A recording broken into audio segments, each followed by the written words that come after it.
పూరా local. Media మిత్రులందరికీ నమస్కారం. చరిత్ర సృష్టించాలన్నా, చరిత్ర తిరిగి రాయాలన్నా అది కేవలం ఒక చంద్రబాబు నాయుడు గారితోనే సాధ్యం.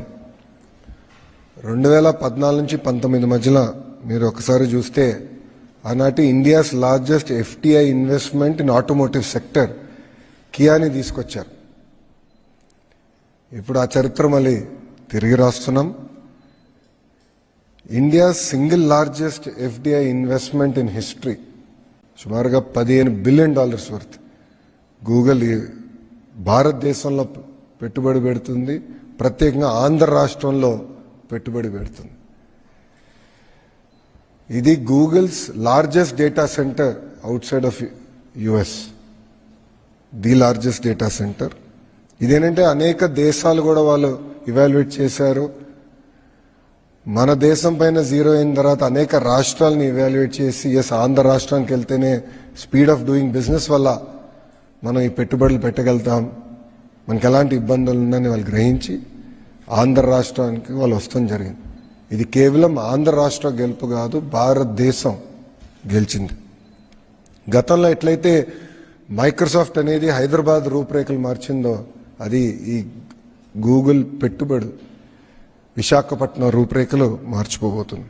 ఇది కేవలం ఒక డేటా సెంటర్ గురించే కాదు, కేబుల్ ల్యాండింగ్ స్టేషన్ ఉంటుంది, రెన్యూబుల్ ఎనర్జీ ఉంటుంది, ఏఐకి సంబంధించిన అనేక కంపెనీలు కూడా విశాఖపట్నానికి వస్తాయి.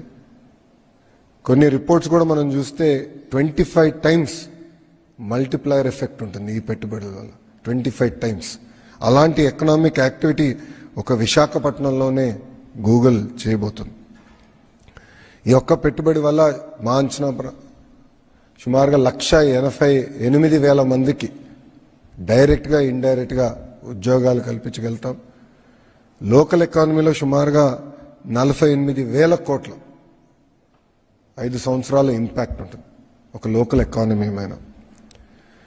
ఇదంతా మీరు చూస్తే మొదటి మీటింగ్ నేను సెప్టెంబర్ 2024లో గూగుల్ ప్రతినిధులు విశాఖపట్నానికి వస్తే వాళ్ళని హోటల్లో నేను లంచ్ ఆర్గనైజ్ చేసి నేను నా కారులో ఆనాడు అక్కడ తీసుకెళ్ళి ఎక్కడైతే ఆ డేటా సెంటర్ వస్తున్నా స్థలం వాళ్ళు కూడా చూపిస్తాం జరిగింది. కరెక్ట్గా ఒక నెలలో తర్వాత నేను యూఎస్కి వెళ్ళా, మీ అందరూ తెలుసు, అక్కడ గూగుల్ క్లౌడ్ లీడర్షిప్ని కూడా నేను కలుస్తాం జరిగింది. ఒక నెల తర్వాత అంటే నవంబర్లో గూగుల్ ప్రతినిధులు వచ్చి గౌరవ ముఖ్యమంత్రి గారిని ఇదే హాల్లో వాళ్ళు కూడా కలుస్తాం జరిగింది. అక్కడ మేము చర్చించినప్పుడు ప్రత్యేకంగా ఆంధ్ర రాష్ట్రంలోనే చట్టాలు సవరణ కాకుండా దేశంలో ఉన్న కొన్ని చట్టాలని సవరణ తీసుకురావాలి, కొన్ని అంశాలపైన క్లారిటీ కావాలని వాళ్ళు ఆనాడు కోరటం కూడా జరిగింది. అది నేను స్వయంగా అశ్విని వైష్ణవ్ గారిని కలిసినప్పుడు కూడా ఆయన దృష్టికి తీసుకెళ్లాను, ఆయన వర్క్ చేశారు. గౌరవ ముఖ్యమంత్రి గారు, ఫైనాన్స్ మంత్రి నిర్మలా సీతారామన్ గారు కూడా అనేక మార్లు కలిసారు ఈ అంశం పైన. గౌరవ ప్రధానమంత్రి గారిని ఒక గూగుల్ పెట్టుబడి పైనే 2 సార్లు కలిసి డీటెయిల్స్ అన్ని గౌరవ ప్రధానమంత్రి గారితో చర్చించారు. కనుకనే చర్చించిన తర్వాత అక్కడ అవసరమైన చట్టాల సవరణలు కూడా చేశాం. దానివల్లనే ఒక ఇంత పెద్ద ఇన్వెస్ట్మెంట్ భారతదేశంలో ఆంధ్ర రాష్ట్రానికి వచ్చింది.